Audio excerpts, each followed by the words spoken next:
Muy buenas noches. El Enlace Latinoamericano Europeo otra vez aquí con ustedes.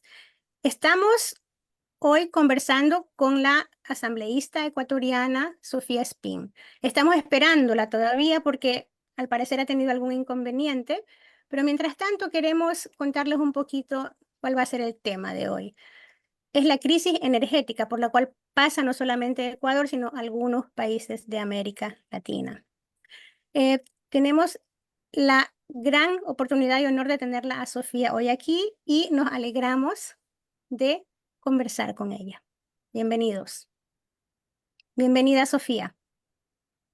Marta, por favor. Muy buenas noches. Muy buenas noches aquí en Europa. Muy buenas tardes en el Ecuador. Disculpen que empecemos un poquito atrasados, pero así son las cosas. Y además, cuando hay muchas actividades, hay eventualidades que no podemos verlas antes. Pero de todas formas, muchas gracias por estar con nosotros y muchas gracias, más que nada, por compartir los contenidos. ¿Por qué? Porque nosotros en nuestro enlace latinoamericano europeo tratamos temas coyunturales, temas que realmente son necesarios hablarlos sobre nuestro país, también sobre América Latina. Hoy en esta noche, tenemos a una invitada especial, Sofía Espín Reyes, asambleísta por la Revolución Ciudadana, que nos va a tratar el tema la crisis energética en el Ecuador, causas y consecuencias. Muchos de ustedes la conocen a Sofía Espín. Ella es ingeniera eléctrica de la ESPOL, fue asesora en el Ministerio de Coordinación de Sectores Estratégicos. En 2017 fue asambleísta. 2021 vuelve a la Asamblea como una de las asambleístas mejor votadas. Actualmente es miembro de la Comisión de Fiscalización. Sofía Espín conoce muy de cerca el excelente y arduo trabajo de Jorge Glass como vicepresidente en el campo energético. Ella es también una de las luchadoras incansables por la libertad del perseguido político y secuestrado de la Embajada de México, Jorge Glass. Para no hacer muy larga esta presentación, en vista del tiempo del que disponemos, le damos la bienvenida y la palabra a la ingeniera Sofía Espín. Por favor. El micrófono, por favor. Buenas tardes, un abrazo para todos, un gusto para mí estar con ustedes. Hoy es un día efectivamente complejo. Está en audiencia en este momento eh, una sesión, una audiencia en contra del vicepresidente Jorge Glass y otras personas que están siendo también investigadas y procesadas por el caso Reconstrucción. Estamos atentos a lo que allí ocurra, una demostración más de la persecución política que han vivido los líderes de la Revolución Ciudadana y hemos vivido también algunas de las autoridades. En mi caso, recuerden ustedes que también fui exiliada, fui destituida injustamente de justamente el Parlamento en el 2017. Hoy, en este momento, se está llevando a cabo esa audiencia y nuestros pensamientos, nuestra oración está con Jorge Glass en este momento. Y a las 4 de la tarde también hacemos el lanzamiento de un libro. Bueno, este libro fue escrito por Virgilio Hernández, por el doctor Alfonso Zambrano Pasquel, por Alexis Meras, entre otros autores que están hablando de lawfare. Entonces es un día efectivamente complicado, estamos cerca de Navidad, pero pues quería atender esta importante invitación con los compañeros migrantes que me la habían hecho con algún tiempo ya de anticipación para hablar sobre la crisis eléctrica que ha vivido el país.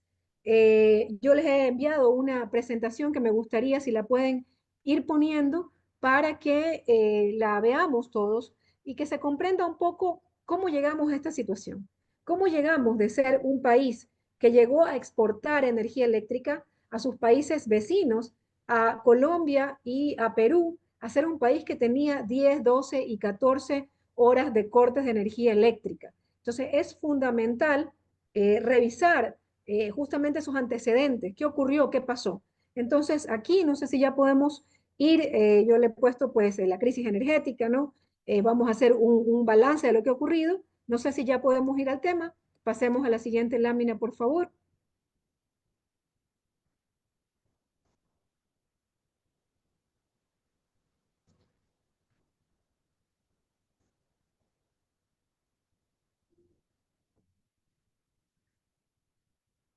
La idea es que sea una cosa muy, muy visual, que ustedes puedan recordar con facilidad. Es importante recordar cómo encontró la Revolución Ciudadana al sector eléctrico en el país. No es la primera vez que tenemos crisis. También nos deja a un sector deteriorado los gobiernos de derecha. Lo que el presidente Rafael Correa hablaba y decía, tenemos que salir de la larga noche neoliberal. Entonces, la siguiente lámina, por favor. Este es solamente el índice. Entonces, así encontramos el sector eléctrico cuando llega la Revolución Ciudadana. También hubieron cortes de energía eléctrica. Creo que muchos de ustedes deben recordar pues la famosa hora sixtina, que implicó adelantar horas, levantarnos antes para poder aprovechar la luz solar. También había alquiler de barcazas. A esto hemos vuelto en este momento otra vez de la mano de tres gobiernos neoliberales o gobiernos de derecha. Las empresas eléctricas eran empresas que se conocían, y lo digo, como cueva de ratones. Eran conocidas como empresas muy, muy corruptas y que lo que querían era venderlas a precio de gallina con peste para entregarlas al sector privado. Así encuentra la revolución el sector eléctrico cuando ingresa el presidente Correa, ¿no? Empresas eléctricas deficientes, con pérdidas, alquiler de barcazas, energía cara y contaminante y, por supuesto, apagones. Este es el país que recibimos. Siguiente lámina, por favor.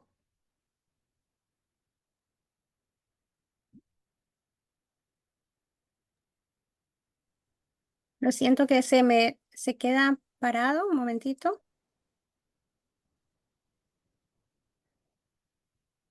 Si bajamos un poquito más. ¿Qué hicimos allí durante la Revolución Ciudadana? Muchos de ustedes habrán sido testigos de esta transformación. La Revolución Ciudadana tiene claro que necesitamos transformar la matriz energética, que no podíamos depender solamente de la importación de combustibles. Entonces, la tarea de la Revolución Ciudadana fue desempolvar esos proyectos hidroeléctricos que estaban en análisis previos, digamos, habían estudios preliminares. Por ejemplo, el proyecto Coca-Cola Sinclair, que es quizás el más conocido, es la más conocida hidroeléctrica del país. Eran proyectos que tenían 30 y 40 años allí en carpeta, en ese entonces el CONELEC, pero que nadie, ningún gobierno se había tomado el reto de construir esos proyectos hidroeléctricos. Entonces, la Revolución Ciudadana se da cuenta que para poder desarrollarse se requería transformar la matriz energética del país. Entonces, les doy aquí esta cifra, de menos del 50% pasamos al 85% de energía renovable, de energía limpia a través de inversión pública en hidroeléctricas, por supuesto, líneas de transmisión para sacar la energía que se produce en estas hidroeléctricas y llevarla hasta nuestras casas. Duplicamos la capacidad de generación eléctrica del país. Pasamos de un poco más de 4.000 megavatios cuando entra la Revolución Ciudadana a 8.000 megavatios. Construimos estas hidroeléctricas que ya las vamos a ver más adelante, entre ellas, por supuesto, Coca-Cola Sinclair. Se formula el Plan Maestro de Electricidad, que es un plan en donde te va diciendo cómo crece la demanda cada año y qué nueva generación debe ser incorporado año por año. Eso te dice el plan. Ustedes revisan el Plan Maestro de Electricidad y es prácticamente algo que hay que seguir nada más, o sea, no es muy complejo. Te dicen, este año debería ingresar a la construcción esta hidroeléctrica, esta eólica, esta solar, porque la demanda, al crecer la población y al haber mayor número de empresas, crece. Por lo tanto, tú necesitas energía nueva cada año. Entonces, formulamos el Plan Maestro de Electricidad basado en una demanda actual y futura. Y, por supuesto, la construcción de las centrales hidroeléctricas. Siguiente lámina, por favor.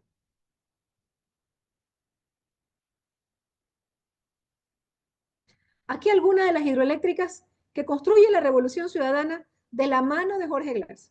De la mano de Jorge Glass. Ese hombre que quizás de hecho, no quizás, es el héroe de la Revolución Ciudadana por cómo se han ensañado con él, por cómo le han quitado vilmente su libertad, por cómo no terminan de arruinarle su vida. Estas hidroeléctricas fueron construidas con el liderazgo y de la mano de Jorge Glass, ese hombre que fue vilmente apresado, secuestrado de la Embajada de México.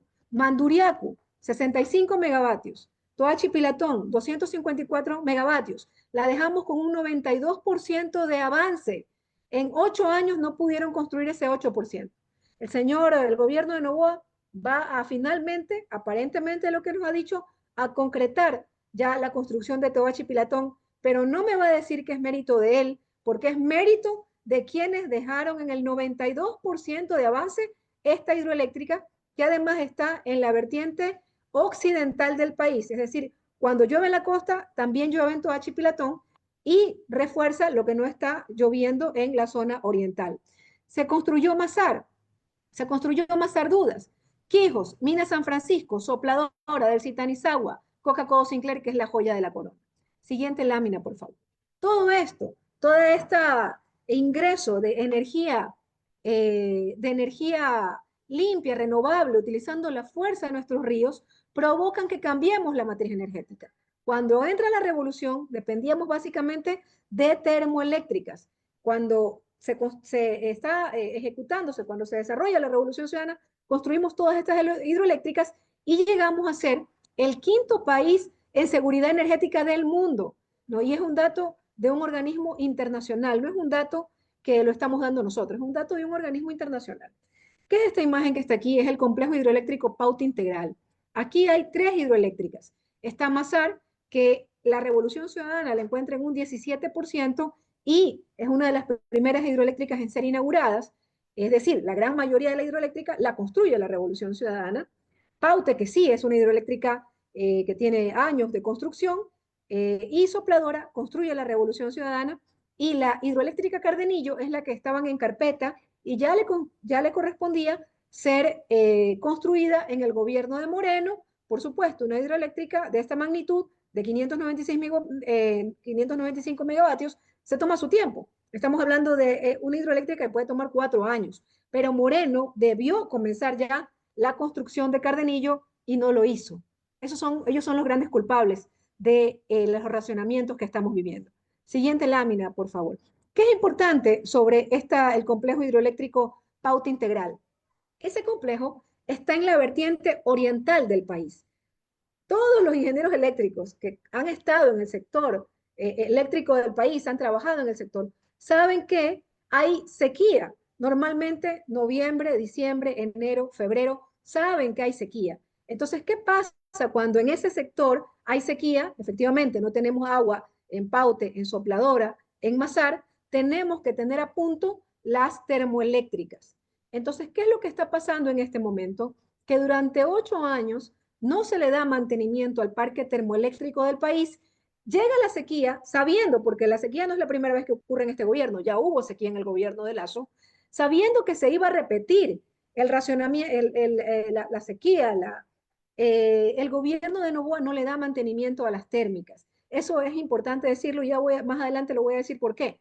Porque lo que ha dicho el gobierno es que nosotros dejamos una matriz energética dependiente de las hidroeléctricas, y no es así. No es así. La Revolución Ciudadana también construye importantes termoeléctricas, conociendo justamente cómo funciona el clima en nuestro país. Sabemos que para este momento, noviembre, diciembre, enero, febrero, hay sequía en la vertiente oriental. Por lo tanto, tenemos que tener a punto las termoeléctricas, les tenemos que dar mantenimiento. Y eso no hizo ni Moreno, ni Lasso, ni Noboa, sabiendo que iban a haber ya apagones. Entonces, por eso era importante esa imagen de el complejo Pauta Integral, que tiene 3 hidroeléctricas de gran magnitud en nuestro país. Aquí algunos de los datos de Coca-Cola Sinclair. No sé si podemos bajar un poquito. Esta es una obra revolucionaria. Estamos hablando de 1.500 megavatios. Ha llegado a cubrir el 50% de la demanda del país. Esta hidroeléctrica, en los cálculos que hemos hecho, prácticamente ya está pagada. Es una hidroeléctrica que ya está pagada. También que hemos escuchado decir de Coca-Cola Sinclair. Hemos escuchado decir que no ha llegado a producir 1.500 megavatios. Falso, eso depende de varias condiciones. De que primero todos sus generadores estén a punto y de que exista el caudal en el río Coca de tal fuerza que puedan prenderse todos los generadores. Pero aquí yo les traje 2 cifras importantes, ¿no? En el 2024, El 30 de octubre del 2024, Coca-Cola Sinclair aportó el 52% de la energía consumida por los ecuatorianos con más de 1.000 megavatios. Y ahora también lo ha vuelto a repetir. En el 2023, el 24 de noviembre del 2023 alcanzó 1.440 megavatios, gracias por supuesto a que todas las unidades de generación, las 8 unidades de generación que tiene Coca-Cola Sinclair, estén disponibles. Hay que decir que a Coca-Cola Sinclair ya le correspondía un mantenimientos programados. Ustedes saben, esto es como un vehículo. Los vehículos requieren mantenimientos programados. Coca-Cola Sinclair, dado la emergencia que hemos estado, no ha sido llevada a ese mantenimiento programado y está retrasado más de un año. Esta es la hidroeléctrica, una vez más, liderada, por supuesto, la visión del presidente Correa, pero en la parte técnica, ya liderada por Jorge Glass, la que nos ha salvado de que no tengamos 20 horas de racionamiento. Esa es la verdad. Y a ese hombre que lideró la construcción de Coca-Cola Sinclair, lo quieren tener preso como botín político. Y eso el pueblo ecuatoriano tiene que darse cuenta, tiene que despertar. Jorge Glass está más de 6 años preso, injustamente preso. Entonces no puedo no dejar de mencionarlo el día de hoy, porque justamente se lleva esta audiencia del caso Reconstrucción de Manabí, y quién sabe qué va a pasar. Y duele mucho que ese hombre que hizo esto lo sigan secuestrando y quieran que él muera en la cárcel. Siguiente lámina, por favor. Esta lámina es fundamental porque ustedes habrán escuchado que se repite mucho en el Ecuador que la Revolución Ciudadana dejó una matriz energética dependiente solamente de los ríos, de la fuerza de nuestros días, ¿no? De nuestros ríos, ¿no? Energía hidroeléctrica. Aquí están las termoeléctricas que construye la Revolución Ciudadana. Termoesmeraldas 2, 96 megavatios. La central termoeléctrica Quevedo 2, 102 megavatios. La central Givino, 44 megavatios. La central termoeléctrica Santa Elena 2 y 3, 103.3 megavatios. La central termoeléctrica Jaramijó, 114 megavatios. La central termoeléctrica Huancopolo 2, 50 megavatios.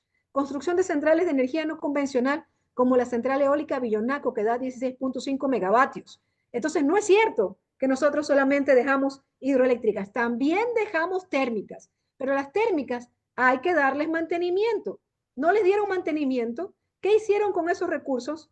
Se los robaron, esa es la realidad. Hay mucha corrupción ahí durante 3 gobiernos nefastos, el de Moreno, el de Lazo y Noboa, y estas son las condiciones, estas son las consecuencias. 10, 12, 14 horas de apagones. En este momento lo que ha hecho el gobierno de Noboa es apenas darnos la energía de una barcaza de 100 megavatios, porque habrán escuchado que hasta el momento ni siquiera llegan los nuevos generadores contratados. Ellos han contratado 250 megavatios y ni siquiera llegan esos generadores. Una contratación envuelta en corrupción. Entonces, nosotros sí construimos termoeléctricas, ellos lo único que han hecho es hacer venir una barcaza que es energía cara y contaminante y que en el momento en que terminemos el contrato con ellos se van. En cambio, estas termoeléctricas están ahí, se quedan de largo, son nuestras, ¿no? Son parte del patrimonio del país. Siguiente lámina, por favor. ¿Qué pasó después de la Revolución Ciudadana? Abandonaron el Plan Maestro de Electricidad. No, ese plan, ese mapita de haga cada año esto, lo abandonaron. Ni siquiera eso pudieron hacer. No se han cumplido el plan de expansión del sector eléctrico, mientras la demanda de electricidad ha continuado creciendo en un promedio del 5% anual. Nula inversión pública y privada en nuevos proyectos de infraestructura de generación. No se ha instalado un solo megavatio más de potencia desde el 2017. Y por supuesto, la barcaza no es nuestra, ¿no? Es una energía que estamos pagando, que estamos alquilando y terminamos el contrato y ellos se van. Es decir, es algo que no se queda para el país. Entonces, ¿qué pasó? Volvieron los apagones. Y esto es producto de este modelo que yo lo he mencionado, que lo decía el presidente Correa, el modelo neoliberal, ¿no? Achiquemos el tamaño del Estado, cortemos presupuesto. Cuando le digan al pueblo ecuatoriano, hay que achicar el tamaño del Estado, te están diciendo esto, de que no van a invertir en las hidroeléctricas, de que no van a darle mantenimiento a las térmicas, de que no van a invertir en energía eólica y en energía solar. Entonces, mucho cuidado cuando ustedes les digan, es que mi plan es achicar el tamaño del Estado. Lo que te están diciendo es que le van a quitar presupuesto a seguridad, a salud, educación, al sector eléctrico del país. Eso es lo que te están diciendo. Eso que te dicen el Estado obeso, te están diciendo que a esto le van a quitar recursos. Entonces no podemos volver a esos modelos, modelo de derecha, neoliberal, que lo que te está diciendo es que no va a invertir en el pueblo ecuatoriano. Siguiente lámina, por favor. Esta es una imagen del Plan Maestro de Electricidad. Ahí ustedes pueden ver cómo en el 2018 se cumple entre el Citanizagua. Normandía es un proyecto que fue entregado al sector privado, y eso también es importante. Aquí ustedes ven, en el 2018 dice Normandía 49.6 megavatios, en el 2019 Mina San Francisco, y cada año te va marcando los nuevos proyectos que tienen que ser hechos por el sector público o por el sector privado. Y eso también es importante decir porque es una de las mentiras que el gobierno de Noboa ha insistido, que supuestamente la Constitución de la República no permite generación privada o que entren los privados al sector eléctrico. Absolutamente falso. Ya más adelante van a ver todos los proyectos que han sido entregados al sector privado, porque por supuesto que pueden entrar, pero por supuesto no pueden entrar a cualquier precio. No, ¿por qué? Mientras una hidroeléctrica nosotros pagamos a un precio de 4 centavos el kilovatio hora, no va a venir una hidroeléctrica a decir yo quiero que me pagues 20. Entonces, para eso hay reglas para que entre el sector privado. Por ejemplo, subasta. Usted quiere hacer esta hidroeléctrica Normandía, bueno, ¿cuál va a ser el precio a la que usted me va a vender la energía? Pero siempre fue posible la inversión privada en el sector eléctrico. Podemos ver la siguiente lámina, por favor.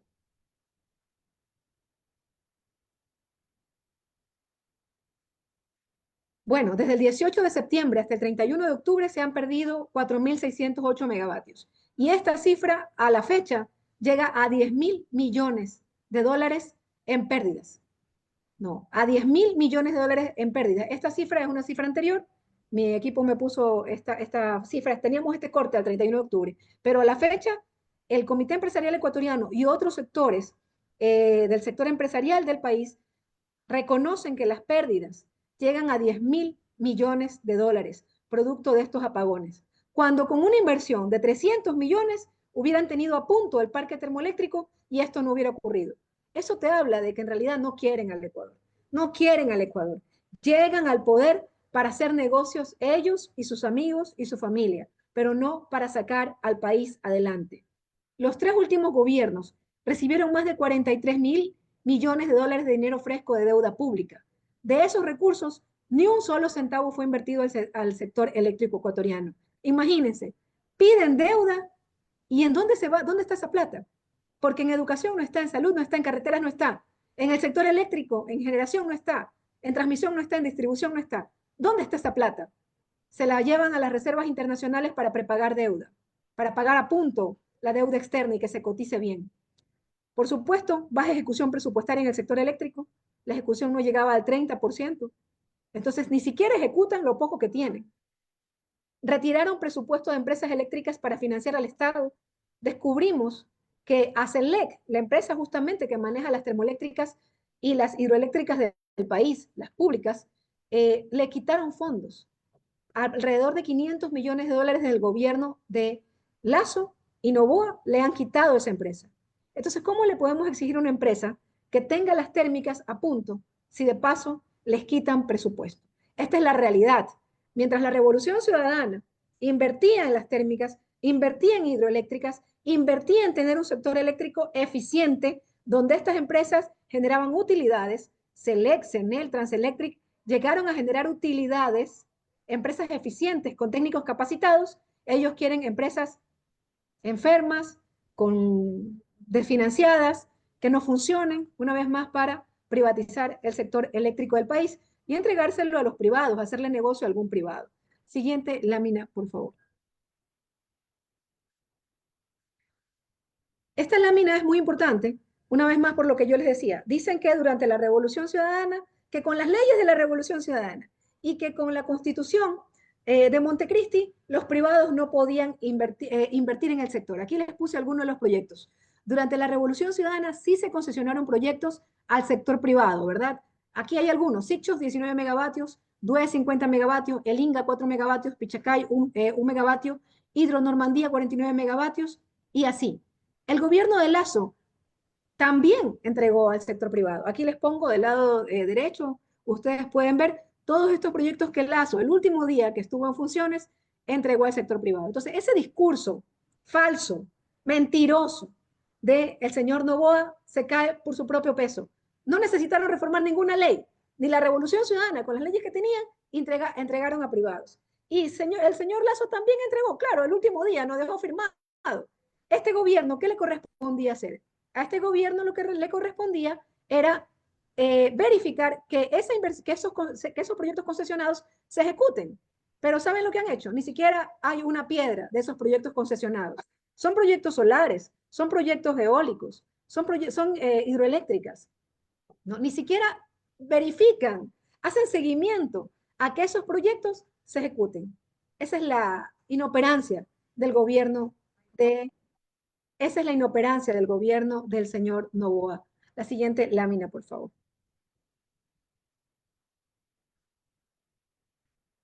Ante esto, ante una destrucción de un sector fundamental, el Ecuador en este momento tiene claro que el sector eléctrico es fundamental para el desarrollo.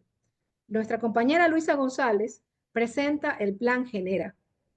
El Plan Genera significa otra vez volver a tener seguridad, por ejemplo, porque ahora nos damos cuenta que las calles apagadas significa, y con los niveles de inseguridad que vivimos, significa desconfianza, significa inseguridad, significa que aumente los robos, significa que aumente las vacunas, ¿no? Entonces, el plan genera es eso, genera seguridad, genera vida, genera confianza, genera desarrollo. Sin electricidad no hay desarrollo, sin electricidad no hay empleo. Miles de personas despedidas, de pequeñas empresas cerradas, producto de 10, 12, 14 horas de apagones. Un impacto grandísimo en la productividad del país. Estamos hablando de 10.000 millones de dólares. Entonces, es importante revivir a un gigante energético.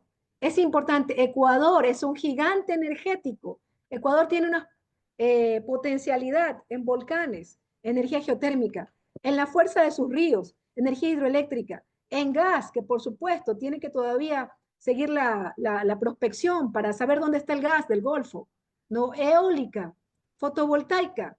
Ecuador es un gigante energético, pero se necesita decisión, no que quieran quebrar las empresas. Y Luisa es esa decisión. Por eso Luisa presenta este plan. Genera vida, genera seguridad, genera confianza, genera desarrollo, genera empleo, genera productividad. Revivir a un gigante energético.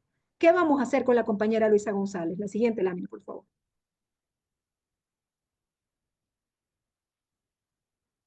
Entonces, primero, invertir en el sector eléctrico.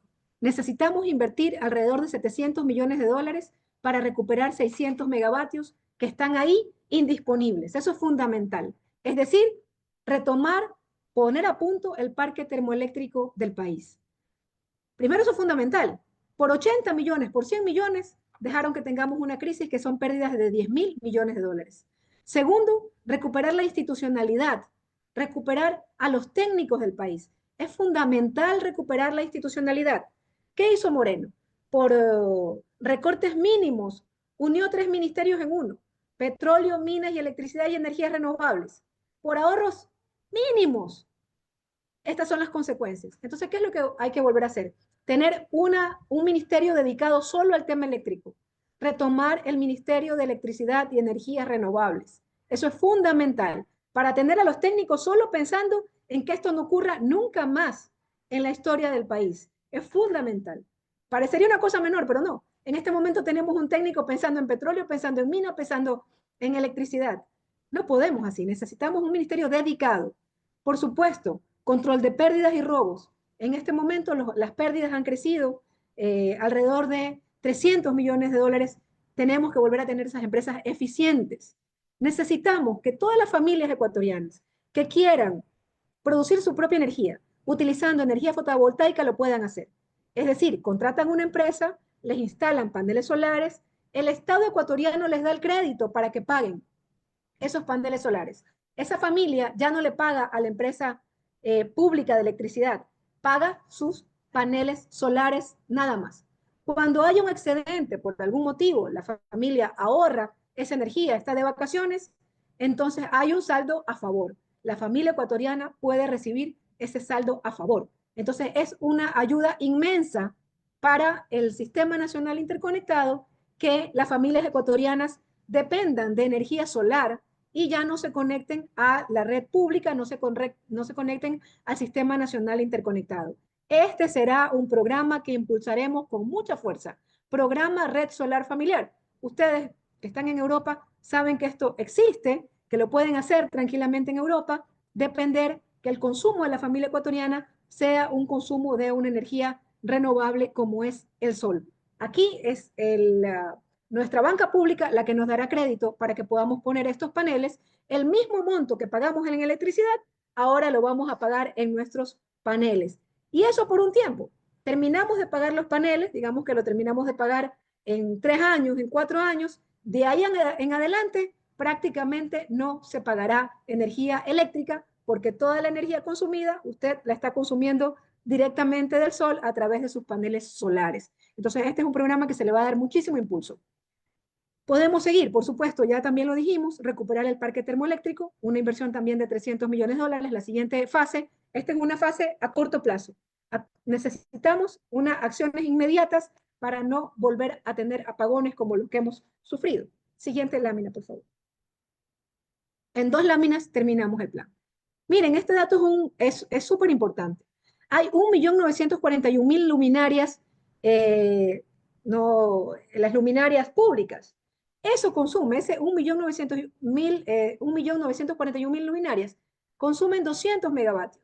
El déficit en este momento es de 1.500 megavatios. Entonces, estos 200 megavatios, que los pasemos a tecnología solar LED es fundamental. Quiere decir que ya dejamos de consumirnos 200 megavatios. Este salto tecnológico es fundamental para nuestro sistema nacional interconectado y con Luisa González lo haremos inmediatamente.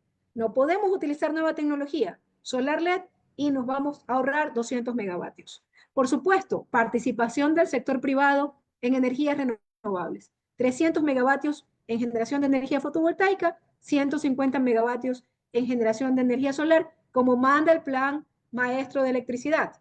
También invertiremos en la Termogas Machala para ponerla a punto con un ciclo combinado con 110 megavatios. Vamos a ir a medidores inteligentes en tiempo real para que la familia ecuatoriana esté tranquila de que lo que consume es lo que le cobran. Entonces, para eso necesitamos migrar nueva tecnología a medidores inteligentes. Apagaremos los mecheros de la Amazonía, esos mecheros que contaminan a las familias, a las comunidades, a nuestros compañeros amazónicas, los apagaremos y aprovecharemos ese gas para generación de electricidad. Siguiente lámina, por favor. La fase 2 es una fase a mediano plazo. Y la fase 3, por supuesto, ya es a largo plazo, ya es, por ejemplo, la construcción de hidroeléctricas fundamentales como Cardenillo, de más de 500 megavatios, y Santiago, un proyecto de 2.400 megavatios, que se van a tomar 4, 5,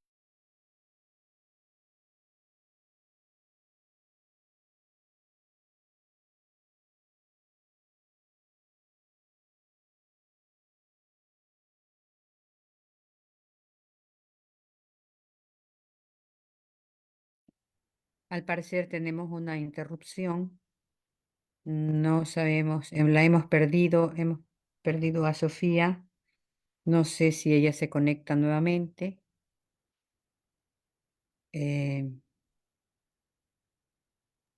Bueno, qué pena. Bueno, podríamos, bueno, hablar un poco sobre todo este input que nos ha dado, ¿no? Un montón de datos, es bastante técnico, sí, pero bastante informativo también. Lo que la asambleísta nos presenta es realmente increíble ver que un proyecto tan bien hecho, tan bien gestionado, de repente pues se ha ido a la deriva, ¿no? Am, yo me Muy, pregunto, ¿sí? decía muy parecido a lo que nos comentó hace algunos meses aquí el mismo ingeniero Jorge Glass, Sí, con algunos datos muy parecidos. así es. Sí, es la verdad. Voy a sacarle un poco la presentación. Si ella regresa, pues la vuelvo a insertar. Am, Porque realmente yo me pregunto, ¿qué sucede con un gobierno cuando incumple realmente con su deber principal, que es abastecer a su población con digamos, con los servicios y recursos básicos, ¿no? Como es la salud, como es la electricidad en este caso, el agua, que también está haciendo falta en la misma capital del Ecuador. ¿Qué sucede realmente a nivel comunitario y a nivel internacional? Me pregunto yo, porque deberían haber sanciones, no sé, algo tiene que pasar, no puede ser que un Estado, un gobierno deje así al abandono a su población y que no pase nada. No sé, ¿qué opinan ustedes? Otra cosa que yo también me preguntaría es, como ya también lo han dicho muchos expertos y expertas en el tema, es que esto no es casualidad y me preguntaría qué busca el gobierno con esto.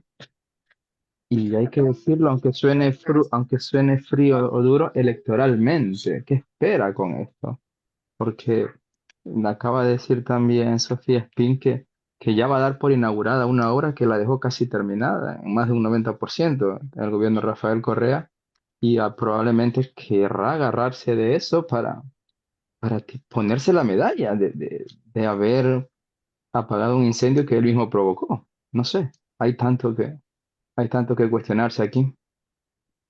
Bueno, yo pienso que esa crisis inducida, estamos viendo que es inducida porque realmente se están lucrando de todos los negocios que están haciendo y que están saliendo a la luz por las irregularidades. Son millones que está perdiendo el gobierno, el Estado ecuatoriano, el pueblo ecuatoriano, porque es dinero del pueblo.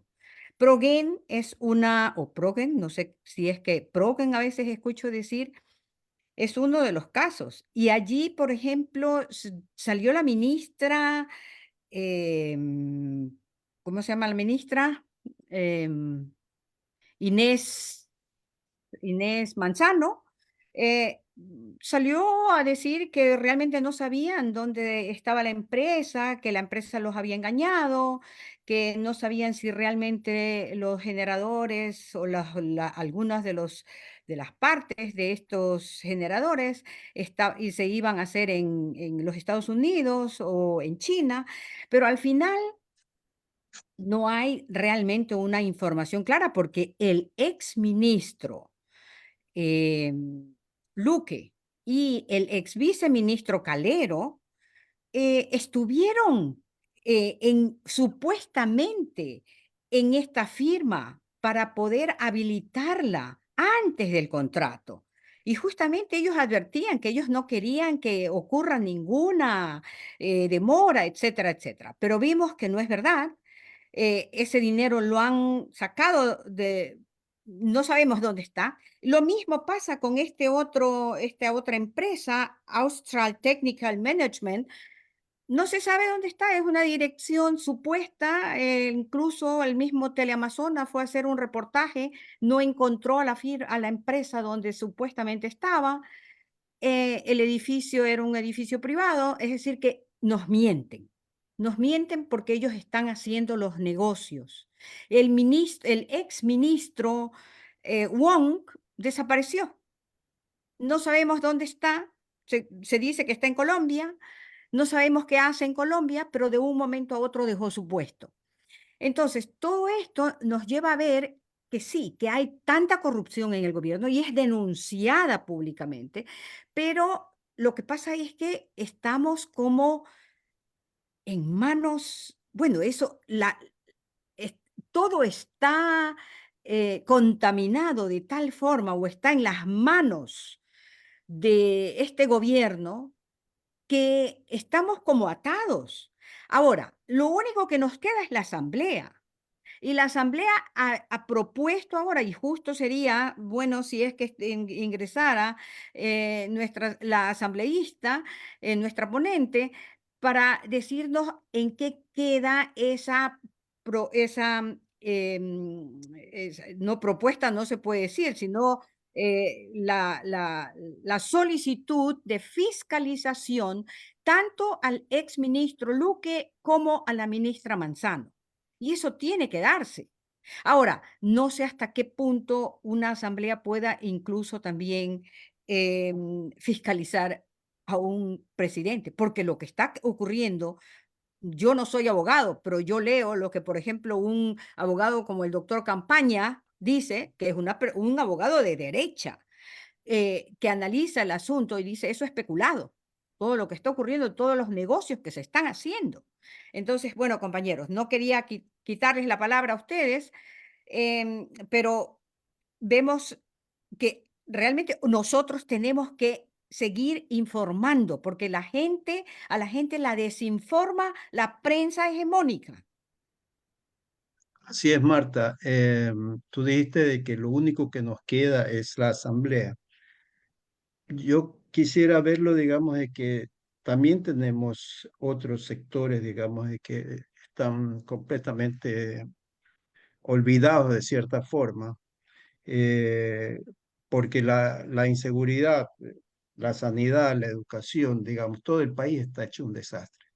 Sin embargo, tenemos organizaciones nosotros.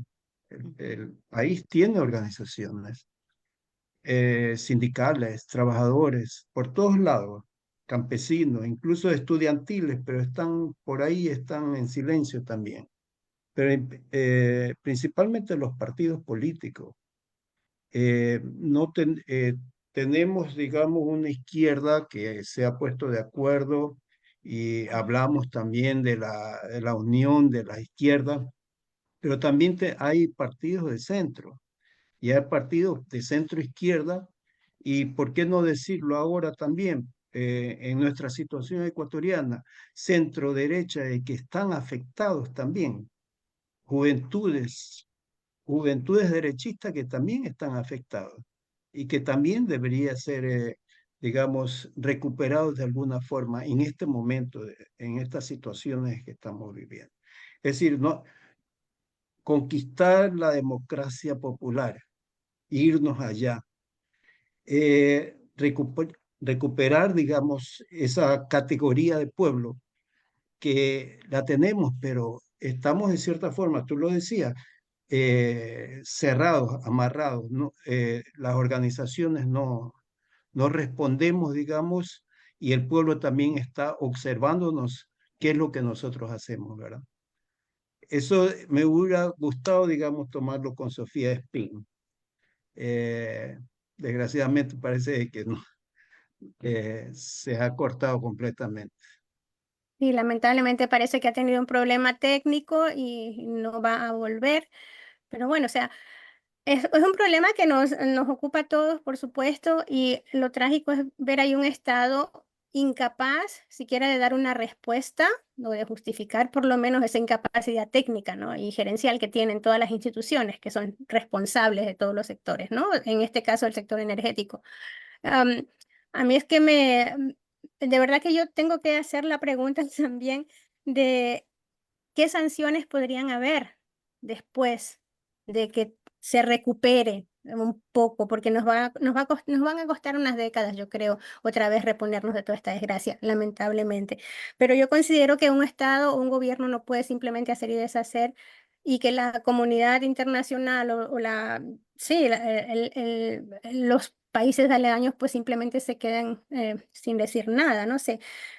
Yo veo por un lado que hubo ya como una especie de reprimenda, ¿no? Con esto de la cumbre que hubo, la cumbre iberoamericana, donde los jefes de Estado pues lo dejaron al señor Noboa sin su presencia. Yo creo que esa es una especie también no solo de protesta, sino de una sanción diplomática, diría yo, porque hay diferentes tipos de presiones o de sanciones que pueden haber. Me pregunto qué tipo de sanciones más podrían haber a posteriori. No sé, ¿qué opinan ustedes? Porque una intervención no la veo y tampoco es deseable, ¿no? U otras consecuencias, como que el hecho de que le empiece a pasar factura a un gobierno que no se cansa de mentir. Probablemente la compañera o la ponente Sofía Espín está sufriendo ahora mismo otro apagón, ¿no? O sea, dijeron que se acabarían los apagones en diciembre, los cortes de energía, y han continuado. Que, Ya. que hoy no habría, y en varios sectores del país, amigos, familiares, personalmente me han dicho que los apagones siguen. Justo, Entonces, sí. Si verdad. si no se puede llegar a consecuencias internacionales, nos tendríamos que plantear cómo esto realmente le podría pasar factura a esta gente que por otro lado también ha demostrado total incapacidad para administrar el país. Son La- varias interrogantes. Pienso que la primera factura sería simplemente la no reelección. Esa primero sería la primera factura, pero no sería la única. Porque cuánto le han robado, se puede decir, al país, cuánto han perjudicado al país. No solamente con el dinero por los negocios sucios que han hecho, sino por las consecuencias de todos los apagones y todas las pérdidas de las empresas, de las personas privadas. Miren, yo tengo el caso muy cercano de una vecina, una señora pobre que vendía en la calle y el generador explotó y alcanzó el aceite con el que estaba la señora, tiene toda la cara quemada, todo el cuerpo quemado, está en el hospital. Son cosas trágicas. ¿Quién paga eso? ¿Quién paga todo este dolor de toda nuestra gente? Eso sería lo primero, pero luego digo, si es que, y eso debe darse, que no haya reelección porque no ha merecido ninguna reelección este hombre mentiroso, eh, las consecuencias que vengan después van a demorar muchos años, pero yo pienso que eso se va a dar porque hay mucha gente. Él ha perseguido también a tanta gente. Hay tantos casos, no solamente del pueblo, sino casos, lo sabemos, la vicepresidenta, lo sabemos, Jan Topic, o lo sabemos Aquiles Álvarez y ahora Diego Borja. Así que pienso que las consecuencias que vengan después van a ser también fuertes. Esperemos. Pero la primera consecuencia tendría que ser que este hombre no sea reelegido, no sea votado. Y para eso nosotros, todos, tenemos que comprometernos a trabajar mucho más para hacer llegar la verdad de lo que realmente este hombre no hace y de todas las mentiras que son las que hace realmente, que es lo único que hace, mentir. Pero también hay que darse cuenta de una cosa. Yo que estuve en Ecuador, es que mucha gente todavía piensa, a pesar de la catástrofe, de lo que está cayendo, de que hay que darle una oportunidad porque ha sido un gobierno corto y él no ha podido demostrar todo su plan. Y eso es una cosa que sinceramente genera pavor porque nos hace reflexionar sobre la capacidad de poder decir, ya basta, hasta aquí. Y tenemos una posibilidad democrática para poder decir hasta aquí sin pasar conflictos grandes. Vimos lo que pasó en Napo, chef. Tuvo que haber una huelga indígena y bloquear para que no hagan ¿cómo es que se llama? Una cárcel en el lugar. Pero él después respondió, ok, si no lo hacemos aquí, lo hacemos en otro puesto, como que fuera sencillo pasar de un lado al otro, decir hoy día sí, mañana no. Muchas veces creo que se equivoca que una cosa es gobernar un país y otra es gobernar una hacienda, porque eso es lo que está pasando. Y por los apagones han dejado secuelas hasta las personas adultos mayores, que muchas veces, aunque se dicen que toman atención, la atención es poca. Ahora, cuando ya no hay luz o se rompe un foco, dicen, ya se fue la luz. No Perdón, piensan en la posibilidad. Les ha quedado la idea de que ya se va la luz. Es normal que la luz no esté, que sucesivamente, Está como entrando otra. Perdona, María, que te sí, me interrumpa. está Está decía que no entrando. podía entrando. entrar. Ya parece que ahora funcionó. Sí, sí. Ya le Y di, quedamos ya en le di esto. paso. Y esto es una seña que queda en Ahora nosotros. está. Allí está. ¿Ok? Ahora le damos La Sí. palabra, sí. la palabra a Sofía Spin. Mm, Bueno, Sí, ya está. gracias. No sé qué pasó, se cortó de repente. No fue por un apagón en esta vez, por cierto. Hay que decir la verdad. Eh, Como decía, ya para cerrar, básicamente, hemos sufrido 10, 12, 14 horas de apagones, una cosa nunca vista.